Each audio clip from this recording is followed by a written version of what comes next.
धीरे धीरे ठाकुर जी बड़े होते हैं 5 वर्ष 2 महीने के। जब 5 वर्ष 2 महीने के हुए तो ठाकुर जी ने गौचारण करना प्रारंभ किया। और ब्रज क्षेत्र में उस जमाने में जब कोई गौचारण करना प्रारंभ करता था तो उत्सव मनाया जाता था,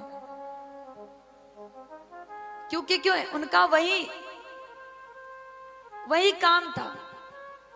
और भगवान ने गौचारण करना जिस दिन प्रारंभ किया, बहुत बड़ा उत्सव यशोदा मैया नंद बाबा ने रखा। और गौचारण प्रभु ने करना प्रारंभ किया तो गोपाष्टमी के दिन से।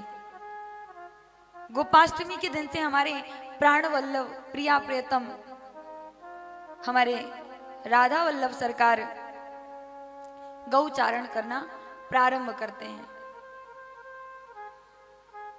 और कहते हैं उस घर की किस्मत कभी खोटी नहीं होती, उस घर की किस्मत कभी खोटी नहीं होती जिस घर से गाय के लिए रोटी निकाली जाती है। इसलिए आप सभी से निवेदन है कि अपने अपने घरों में जब रोटी बनाएं तो पहली रोटी गैया मैया के लिए अवश्य निकालें, क्योंकि यही गैया मैया की पूंछ पकड़कर हमें वैतरणी पार करना है। वैतरणी पार करवाने के लिए और कोई साधन नहीं है, ये गैया मैया ही है, ये हमें वैतरणी पार करवाएंगी। और वैतरणी पार हमें कब करवाएंगी?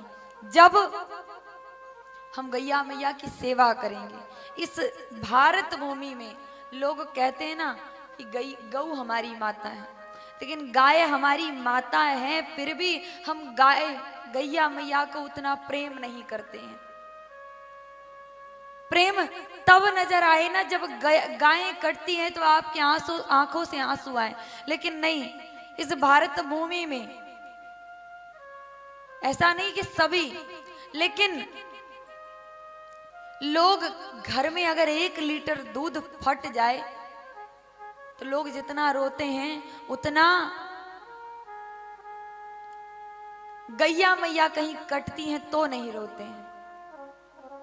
ये कहना पता नहीं आप लोगों को अच्छा लगे बुरा लगे, लेकिन ये कहना गलत नहीं होगा कि आप लोग गैया मैया से नहीं प्रेम कर रहे हो महाराज, आप लोग गैया मैया के दूध से प्रेम कर रहे हो। अगर आप गैया मैया से प्रेम करते तो आज इस भारत भूमि में कहीं पर भी गैया मैया कटने के लिए कारखाने नहीं लगाए जाते।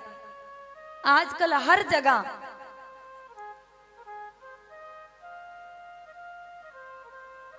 कारखाने बने हुए, चलो प्राइवेट कारखाने बंद हो गए तो सरकारी, कहीं किसी शास्त्र में लिखा है क्या कि सरकारी कारखाने हो तो पाप नहीं लगेगा, गैया मैया जब कटेंगी तो उन्हें कष्ट नहीं होगा? जब आपको उंगली पे अगर थोड़ा सा चोट लग जाता है, शरीर के किसी भी अंग पर एक ब्लेड लग जाता है, थोड़ा सा चोट लग जाता है, कितना दुख होता है। लेकिन जब वही गैया मैया कटती हैं तो क्या उनको दुख नहीं होता होगा? उनको कष्ट नहीं होता होगा? अवश्य होता होगा। लेकिन गैया मैया से अगर हमें प्रेम होता तो हम अवश्य उनकी रक्षा के लिए आगे आते समाज में। लेकिन हमें गैया मैया से क्या लेना देना है? हमें तो गैया मैया के दूध से लेना देना है। दूध हमें मिल ही रहा है, गैया मैया कटे मरे मुझसे क्या लेना देना है? यही सोचकर लोग गैया मैया की रक्षा नहीं करते। और सबसे ज्यादा इस समाज में हम समझ नहीं पाते, इतनी गौशालाएं खुलती हैं, इतनी गौशालाएं खुलती हैं और गौशाला के नाम पर लोग धन भी इकट्ठा करते हैं, लेकिन फिर भी गैया मैया रोड पर भटकती हुई नजर आ जाती। कैसे? कुछ एकाध को छोड़कर गौशालाओं में चले जाओ,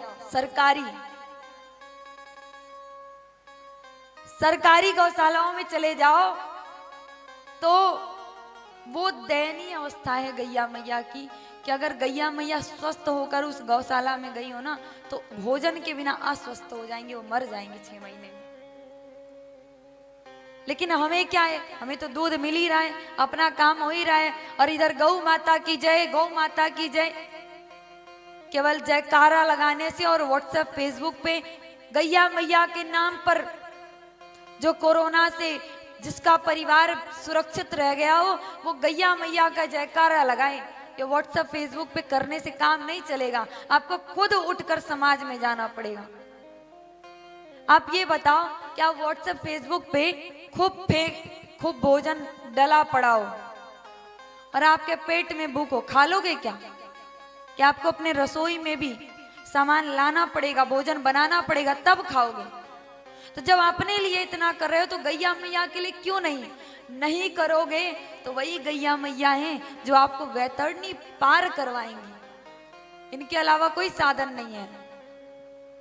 अगर वैतरणी पार होना है तो गैया मैया का सेवा करिए। ये गैया मैया हमेशा ही आपके लिए अच्छा ही अच्छा सोचती हैं। गैया मैया का कुछ भी ऐसा नहीं है जो फेंकने योग्य हो। उनके गऊ के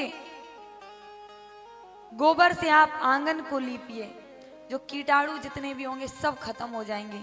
गौ मूत्र से पता नहीं कितने कितने दवाइयों को बनाया जा रहा है। गऊ के दूध से दूध, दही, मक्खन, छाछ, मठा, क्या क्या बनाया जाता है। जब उनका इतना उपयोग है, सदुपयोग है, तो हम उनकी पूजा क्यों नहीं करते हैं? हम उनकी रक्षा के लिए क्यों नहीं आगे बढ़ते हैं? और यही बात समझाने के लिए हमारे कन्हैया गैया मैया का सम्मान करने के लिए स्वयं खुद इस पृथ्वी पर आए और गौचारण किया। आज हमारे ठाकुर जी कई महीनों तक गौचारण किए, और गौचारण कहते हैं कि गौचारण कई महीनों तक किया।